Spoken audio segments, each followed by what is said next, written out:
Okay, to continue with, we have Article 1320. Okay, sabi ng batas, an acceptance may be expressed or implied. So, acceptance is expressed when the offeree explicitly states his or her assent through words, okay, either verbally or in writing. This can be done by using phrases like I accept, agreed, or yes, I will buy and sell. Since the offeree's assent is directly stated, proof typically hinges on whether the statement was made and whether it is absolute or baka naman qualified. Okay?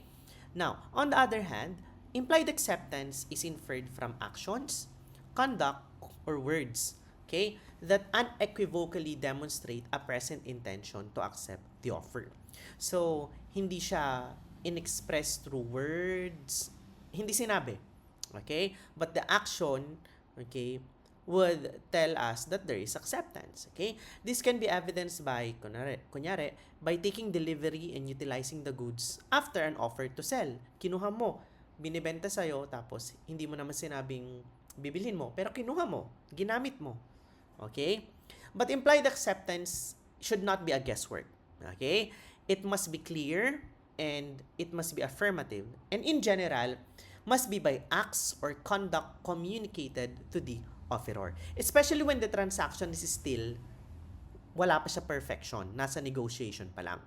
Thus, implied acceptance is allowed but it must still result in a true meeting of the minds and must not be vague or susceptible to a confusing interpretation or whether or not the offer is really accepted. So, to make it simple, if it's expressed, madali lang kasi sinabi, either verbally or in writing. Pag implied, ang rule lang naman dyan, dapat malinaw na yung action niya, meanings to say, ina-accept niya na. Okay? Article 1321, the person making the offer may fix down the time, place, and manner of acceptance. And all of this, okay, in order for acceptance to be considered present, must be complied with. Okay? So, this provision naman daw states the so-called offeror's control rule. Okay? Yung nag-offer daw, pwede niyang stipulate kung paano, saan, or kailan dapat i-accept yung offer. And the offeree must accept exactly as what has been stipulated by the offeror. Otherwise, walang effective acceptance. Okay? Non-compliance to the rule of the offeror result in no effective acceptance, leaving the parties at most in mere negotiation or in a posture of counter offer. Example, if the offer says, accept on or before June 30 by signing the attached agreement and delivering it to my office or sending it through email, okay, then any acceptance that is beyond June 30 or sent elsewhere or not in the particular form as described by the offeror is not considered acceptance. Okay? Here, because the offeree did not comply with the time, manner, place fixed by the offeror, there is no effective acceptance. Hence, of course, there is no meeting of the minds. And obviously, there is no perfected contract. Okay? So, meron tayong three dimensions. You have your time, place, and manner. So, kung yun yung dinesignate ni offeror, it has to be complied with pag i-accept. Okay? Kasi kapag hindi, okay, there will be no acceptance. There will be no meeting of the minds. Okay? Next is your Article 1322. Okay? This is when an offer is made through an agent. So, under the law, an offer made through an agent is accepted daw from the time the acceptance is communicated to the agent. Okay? Kasi the agent acts on behalf of the principal. So, whatever that comes to the knowledge of the agent is also as good as knowledge of the principal. This provision creates a special rule for offers coursed through an agent. Here, the offer is deemed accepted and the contract is perfected. Okay? It does not need to be communicated further to the principal. Okay? Because once the offeree's acceptance is communicated to the agent, because the agent is the offeror's authorized representative for receiving acceptance. The core idea here is that the agent's knowledge is the offeror's knowledge for acceptance purposes. So, ganun lang kasimple ang Article 1322. Next is Article 1323. Okay? Di ba sabi natin dapat may meeting of the minds? What if pending the acceptance, the offer or the offeror or one of the parties died, was civilly interdicted, became insane, or became insolvency? So under Article 1323, the offer becomes ineffective upon the death, civil interdiction, insanity, or insolvency of either party before acceptance is conveyed. Take note ha, before acceptance is conveyed. Kasi hindi nag-meet itong si offer sa kasi acceptance. Okay? So this is so-called the automatic death of the offer rule. Okay? Wherein an offer cannot ripen into a perfected contract if before acceptance is conveyed, either party dies or loses legal capacity in the specific ways listed. Ano yung specific ways na yun? Death, civil interdiction, insanity, or insolvency of either party.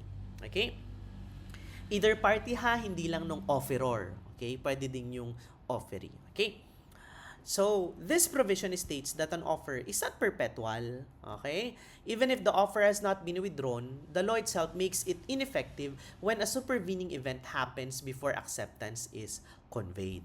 Okay, example, the husband sells conjugal land to buyer. Pag conjugal, pag-aari dapat ng husband at wife. So, dapat hindi lang yung husband ang nagbenta.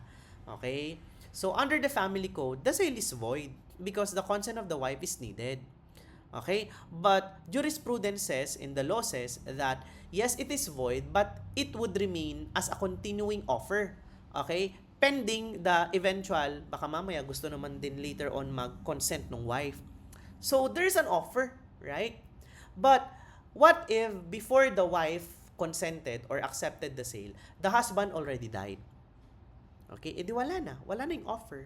Okay? The sale will be, or should I say, the offer is already terminated. There's nothing to accept pa on the part of the buyer. Okay? So that's Article 1323. Next provision is Article 1324. Okay? When the offeror, has allowed the offeree a certain period to accept, meaning to say, I'm offering you this land for you to purchase it, okay, within 1 week. Let me know. So, you have that period, that 1 week. Okay? So, under the provision, that offer daw may be withdrawn at any time. Okay? Basta wala pang acceptance ha. Kasi kung nauna na yung acceptance, meron ng meeting of the minds. Okay? Meron ng perfected contract of sale. Hindi mo na pwedeng i-abandon later on yung perfected contract of sale. So, as a rule, it can be withdrawn. Okay? How? Just communicate your withdrawal. Okay? Only that, okay, magbabago ang rule kapag nagbayad siya ng parang tinatawag na option contract. Ang ibig sabihin kasi ng option contract, okay, parang siya dapat yung priority mo within that period. Okay, so kung nagbayad siya ng tinatawag na option money, merong option contract, okay, hindi mo pwedeng i-offer yon sa iba within that period. Okay? So Article 1324 states that the default rule that an offer, even if it gives the offeree a period to accept, it may still be withdrawn anytime, provided it is made before acceptance, and provided the withdrawal is communicated. Okay? Sabi natin, there's only one exception. That is when there is a separate consideration. Okay? Take note that withdrawal is not effective if it's not communicated. Okay? Withdrawal is not effective if it's merely internal. Okay? So, the law requires that the revocation must be communicated to the offeree so that the termination or revocation of the offer will be made effective. Okay? In addition, we have the case of FF Cruz and Company versus NMC Container. This is a 2025 case. Okay? If the instrument uses the word option, okay, but if, kunwari, sa contract, merong option, pero wala namang separate consideration, o di, pwede mo pa rin bawiin anytime. Okay? Because there is no binding option contract. Okay? It is merely an offer which the offeror may withdraw anytime before acceptance. However, if the offeree accepts withdrawal, before withdrawal is communicated, delikado, a binding contract is already present. Okay? Maraming ganun na nangyari, no, na nauna yung tawag nito, acceptance. Kaya napaka-importante na malaman kung kailan yung acceptance. Di ba kanina sa Article 13, ano ng provision yon? Yung 1319, if I'm not mistaken. Okay, o yun, di ba? Kailan nagkakaroon ng acceptance para masabi natin na tawag nito, meron ng perfected contract, okay? It is when the acceptance came to the knowledge of the offeror. So, in relation of that provision, Article 1319, yung binabanggit natin na Article 1324, okay, make sure that withdrawal is before the acceptance reach the knowledge of the offeror. Okay? So, yan. If you are more curious about that, I would suggest you read the case of this one. FF Cruise Company versus NMC Container Lines. Okay? Bago lang na case to. Okay? Although the rules are still the same with older jurisprudence. Okay? So, that's Article 1324. Okay? Next is our Article 1325. Unless it appears otherwise, business advertisements, yung mga sa TV, sa mga flyers, okay? Take note ha, they are not offer. Okay? They are not offer. Okay? But they are mere invitations to make an offer. So, for example, there is an advertisement that you should purchase a particular object. That's not an offer because you cannot accept and send letter to the company that you are accepting the offer because that's not an offer. Okay? 1325 says that yung mga ganon, advertisement, it's not an offer. They are just invitations to make offer. Meaning to say, pag bibili ka, in fact, it's you making an offer and it's them who will accept your offer. Okay?